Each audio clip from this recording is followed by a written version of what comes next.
Sahraim Tovim, boa tarde aos meus amigos, irmãos, judeus, hebreus, israelitas e simpatizantes do judaísmo. Mais uma vez vou ler o estudo do livro A Outra Face 2, professor João Alves Corrêa, título da lição, título do estudo, Jesus e os 10 Mandamentos. Jesus disse ter vindo para cumprir a lei, e alega-se até que ele não teria pecado algum. Porém, é notório que tal personagem, em um certo sermão pregado sobre um monte, tenha tomado liberdades extremas em relação à mesma lei que disse ter vindo cumprir, reinterpretando-a a seu bel prazer, chegando até a considerar um pecado consumado aquilo que teria sido apenas imaginado para ele. Pecava-se até em pensamento ou intenção. Se você cogitava pecar, já estava pecando. Vejamos até onde esta sua suposta condição irrepreensível e essa natureza soberba de se dizer inimputável resiste a um teste à luz dos chamados 10 mandamentos. Não terás outros deuses diante de mim. Êxodo 20, verso 3. O primeiro deles diz, não terás outros deuses diante de mim. Êxodo 20, verso 3. Ele aparentemente confessava existir um só Deus, e que só a ele devemos prestar culto. Mateus 4, verso 10. E a esse mesmo Deus ele chama de meu Deus. João 20, verso 17. Entretanto, foi ele mesmo aceitou ser chamado de Deus. João 20, versículo 28 e 29. Acatou a adoração de seus seguidores. Mateus 28, versículo 9 e João 9, 38. Fazendo-se a si mesmo de Deus. João 10, 33.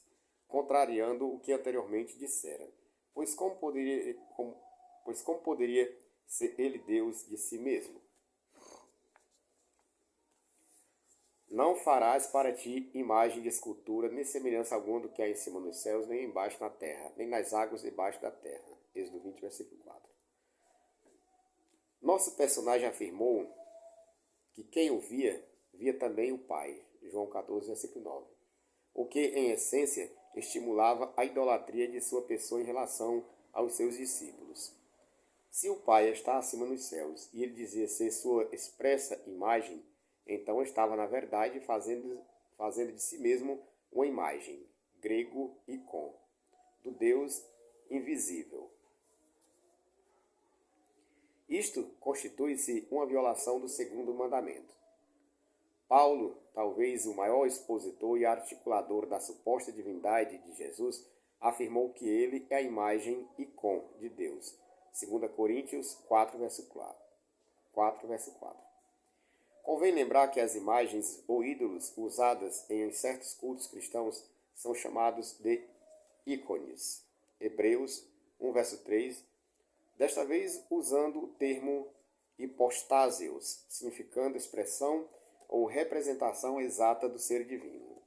Tudo isso não passa de crassa idolatria. Não tomarás o nome do eterno teu Deus em vão. Êxodo 20, versículo 7. Ao aceitar a adoração, João 20, 28, 29, Mateus 28, versículo 9, João 9, 38, ele se permitiu ser confundido com Deus, profanando seu nome, transgredindo com isso o terceiro mandamento, pois dessa forma as pessoas passaram a identificar o Eterno pelo seu nome de homem. Ao confundir Hashem com o mentor do cristianismo, os profanadores introduziram no mundo a violação do mais sagrado nome. Mas não esqueça, tudo isso começou com ele mesmo. Uma das acusações que o levou à morte foi justamente a de blasfêmia. Lembra-te do dia de sábado para o santificar. Êxodo 20, versículo 8. Ele também quebrou o quarto mandamento, como o próprio João afirma. Ele não somente quebrava o sábado, como também dizia que Deus era seu Pai, fazendo-se igual a Deus. João 5, 18. Fica claro que temos aqui uma conclusão do próprio João, uma reflexão sua, pessoal, sobre o porquê de ter sido censurado em sua geração.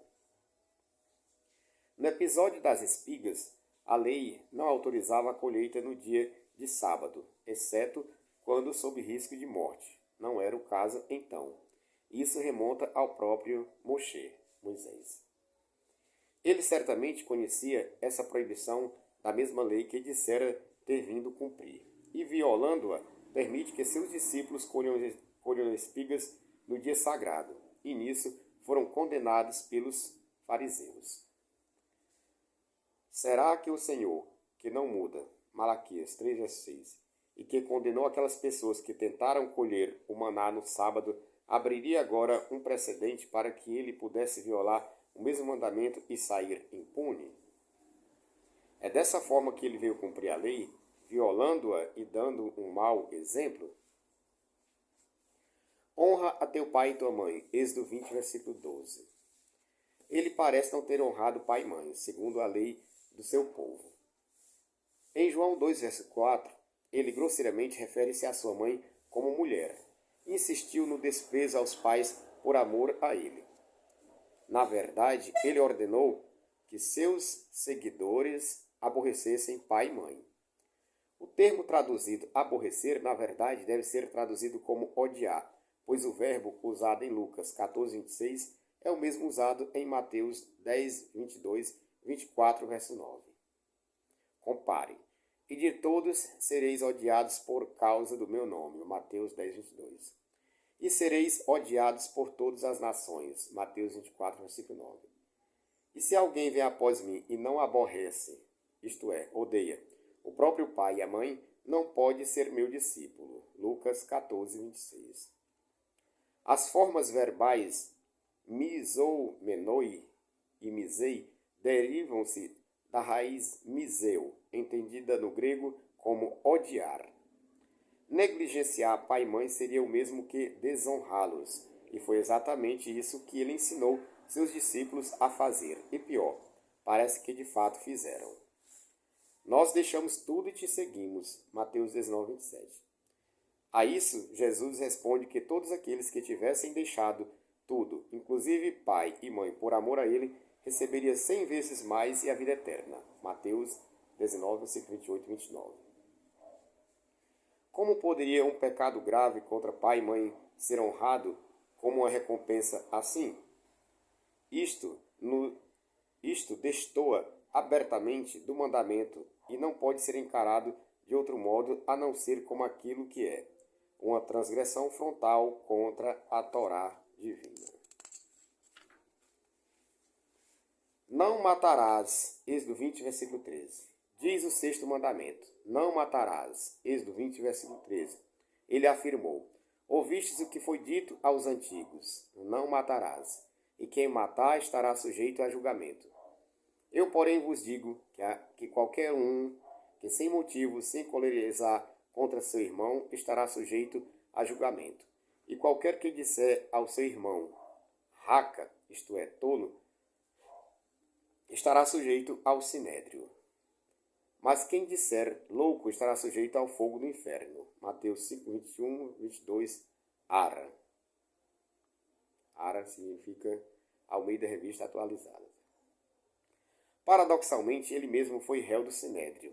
E ele mesmo chamou os fariseus de loucos. Lucas 11, versículo 39 e 40, ARC. Disse também que seus seguidores deveriam aniquilar os que o rejeitaram como rei. Lucas 19, 27.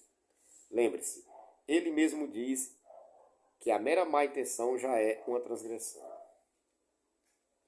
Não adulterarás. Êxodo 20, versículo 14.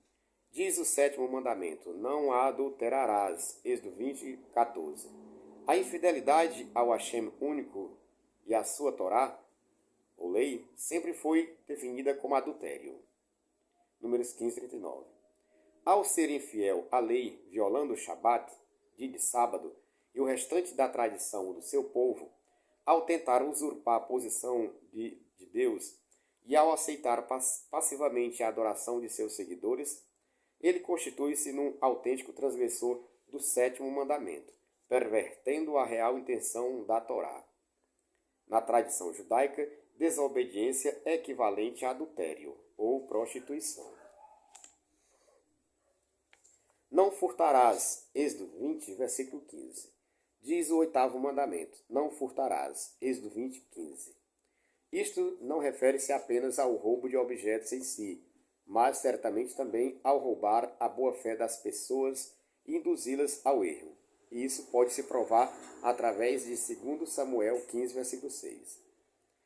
Esse texto diz respeito a pessoas que, com palavras suaves e lisonjas, do tipo, bem-aventurados sois vós, enganam os simples e incautos, induzindo-os ao erro e à transgressão dos mandamentos. Não dirás falso testemunho contra o teu próximo. Êxodo 20, versículo 16. Diz o 9º mandamento. Não dirás falso testemunho contra o teu próximo. Êxodo 20, 16. O falso testemunho que ele deu diz respeito aos fariseus. Repetidas vezes, ele os chama de hipócritas. Mateus 23, versículo 13. 6, versículo 2, 6, versículo 16. A definição mais simples de hipócrita é fingido. Alguém que faz uma regra que ele mesmo não segue, ou abre exceções para si mesmo. Não por menos, seu falso testemunho rendeu aos mestres fariseus uma péssima fama. E acredite, isso municiou e alimentou o antissemitismo mundo afora.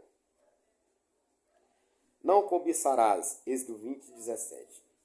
Diz o 10º mandamento, não cobiçarás, Êxodo 20, versículo 17.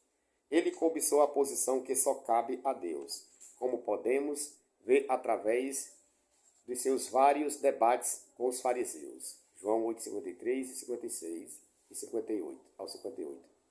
10, versículo 32 e 33. Quando da formulação da teologia cristã, iniciada por Paulo, Deus passou a ocupar sempre o segundo plano, cada vez mais dependente das atitudes. Esse homem passou então a ser confundido com o eterno pelas turbas pagãs entre a gentilidade. Nasce-se novamente nele, vive-se nele, morre-se nele. Para Paulo e seus comparsas, ele era o próprio Deus encarnado. Blasfêmia proporcional à ignorância bíblica dos pagãos, que aceitaram passivamente então, e que ainda continuam aceitando. Tais noções são resultado da loucura humana de tentar transformar um homem em Deus. Restaria então ainda alguma dúvida de que ele pecou sim e que transgrediu o todo da lei divina? De que forma veio ele então para cumprir a lei? Violando-a completamente? Será que precisaríamos de alguém para que ensinasse o ser humano a quebrar os mandamentos? Que espécie de salvação ele proporciona aos seus seguidores, sendo que ele mesmo deu um péssimo exemplo? De acordo com o cristianismo, quem cumpre toda a lei, mas tropeça num só ponto, é culpado de todos. Tiago 2,10. Não é exatamente esse o caso desse personagem? Ele mesmo disse, não julgueis para que não sejais julgados, pois com o juízo com que julgardes, sereis julgados. E com a medida com que tiverdes medido, hão de vos medir. Nunca se soube de uma palavra que tanto servisse ao seu próprio autor. Amém e amém. Peço encarecidamente àqueles que assistirem esse vídeo, compartilhem, curtam, dêem um like. Isso me ajudará bastante. Amém.